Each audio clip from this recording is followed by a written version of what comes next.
नमस्कार दोस्तों, मैं हर्ष ज्ञानास में आप सभी का स्वागत करता हूं।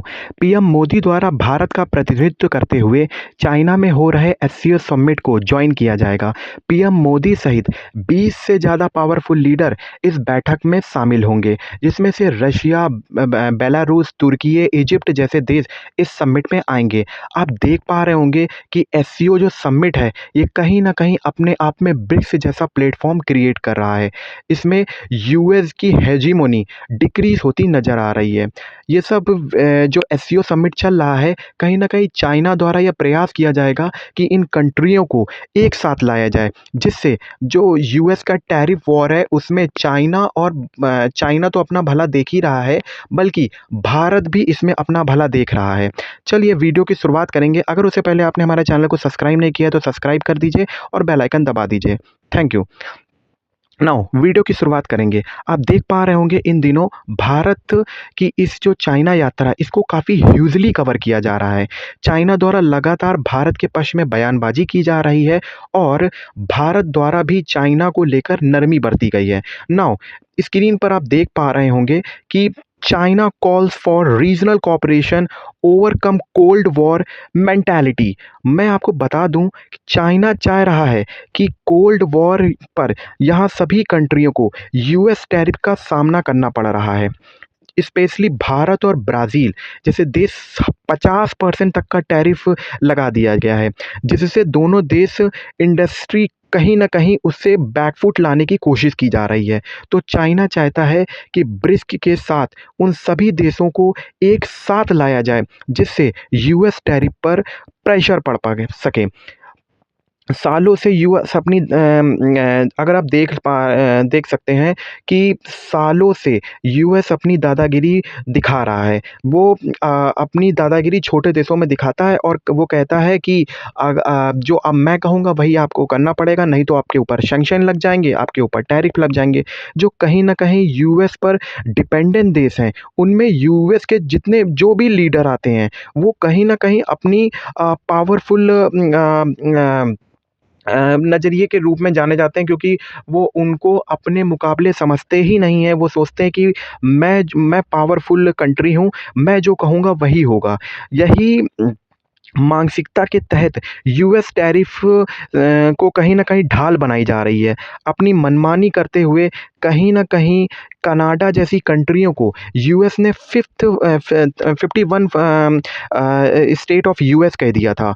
और अभी आपने हाल ही में सुना होगा कि यूएस ने तो ये भी कह दिया कि जो गल्फ ऑफ मैक्सिको है, वो गल्फ ऑफ मैक्सिको नहीं बल्कि गल्फ ऑफ अमेरिका है। ये यूएस की इस पॉलिसी पर ख़ास तौर पर अगर हम भारत को लेकर बात करें कि जो जिस तरीके से यूएस की पॉलिसी चल रही है कि हम लोगों के इतने अच्छे रिश्ते हैं, लेकिन फिर भी डोनाल्ड ट्रंप द्वारा भारत पर 50% तक का टैरिफ लाद दिया गया है। ये कहीं न कहीं यूएस की और डोनाल्ड ट्रंप की बहुत ही बेकार पॉलिसी का नतीजा है, जो आज यूएस और इंडिया के बीच में जो फेस हो रहा है, ये डोनाल्ड ट्रंप इसका बहुत बड़ा कारण है।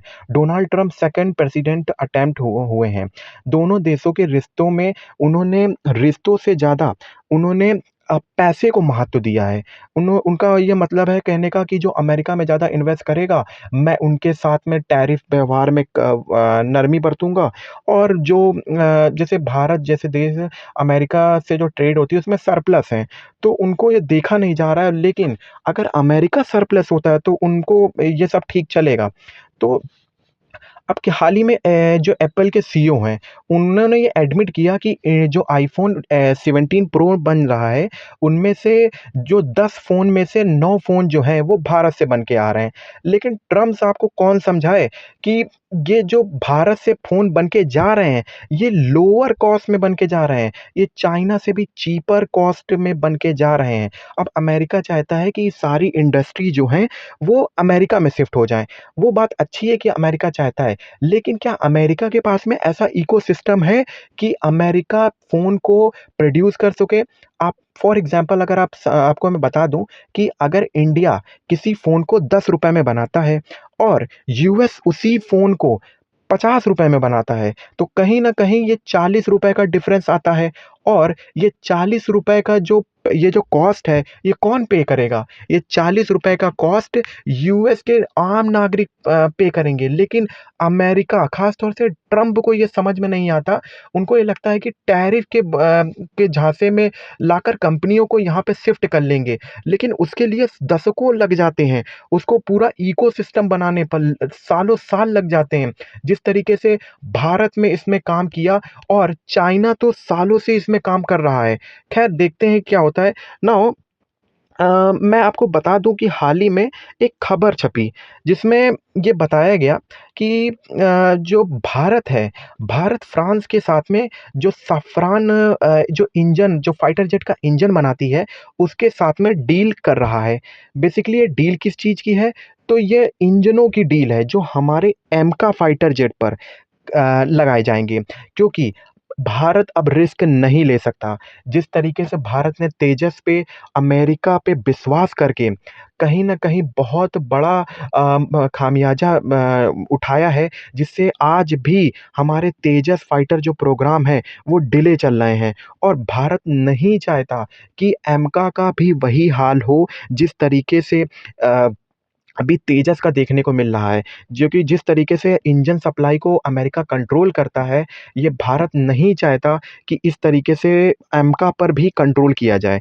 नाउ मैं आपको बता दूँ कि भारत द्वारा जो फ्रांस की सफ़्रान जो इंजन बनाने वाली कंपनी है, उसको वो भारत के जो डीआरडीओ जो हमारा defence and research and development organisation है, उसके साथ में टाई अप किया गया है, जिससे एमका को लेकर एक इंजन बनाने की बात की गई है, जो कि 120 किलो न्यूटन का थ्रस्ट जनरेट करेगी। और यह पूरी डील मैं आपको बता दूँ 7 बिलियन डॉलर की होने वाली है। लेकिन फ्रांस के सामने यह एक शर्त रखी गई है कि आप इसे मेड इन इंडिया के तहत बनाएँगे और 100% टेक्नोलॉजी ट्रांसफ़र होगी। इसमें 100% टेक्नोलॉजी ट्रांसफ़र होगी, ताकि भारत को फिर से वो फेस ना देखना पड़े, जिस तरीके से इंजन के अभी तक की सप्लाई को यूएस द्वारा देखने को मिल रहा है, उस तरीके से भारत को फिर से वो ना देखना पड़े। इसलिए भारत ने 100% टेक्नोलॉजी ऑफ ट्रांसफ़र माँगा है, चाहे इसमें भले ही पैसे ज़्यादा लगेंगे, मैं मानता हूँ इसमें पैसे ज़्यादा लगेंगे, लेकिन कहीं न कहीं ये हमारा होगा, क्योंकि हम जितना चाहें उतने इंजन प्रोड्यूस करके उतने एमका खड़े कर सकते हैं। लेकिन अगर आप दूसरे देश के डिपेंडेंट होते हैं, आप ये सोचते हैं कि वहाँ से बन कर के फिर हम आएँ और फिर हम लड़ाएँ लड़ाकू विमान में उसे लगाएँ और फिर उड़ाएँ, तो कहीं न कहीं एक लॉन्ग प्रोसेस हो जाता है, जिससे एम फाइटर जेट में डिले देखने को मिलता है। ख़ैर देखते हैं ट्रम्प इन सब मीटिंग से क्या सोचते हैं, क्या समझते हैं। चलिए आगे देखेंगे क्या होता है, इस मीटिंग से क्या निकल के आता है, क्या चाइना और इंडिया और एक-दूसरे के पास आएँगे? क्योंकि रशिया तो कहीं न कहीं उसका यही प्रयास है कि आरआईसी को क्यों ना फिर से रिवाइव कर दिया जाए, जिसके थ्रू तीनों कंट्रियाँ एक गठजोड़ बनाकर व्यापार करें, जिससे अमेरिका को कहीं न कहीं एक चुनौती मिले और भारत द्वारा ये भी बताने की कोशिश की जाएगी कि हम आपके पिछलग्गू नहीं हैं। Thank you for watching my video. Thank you.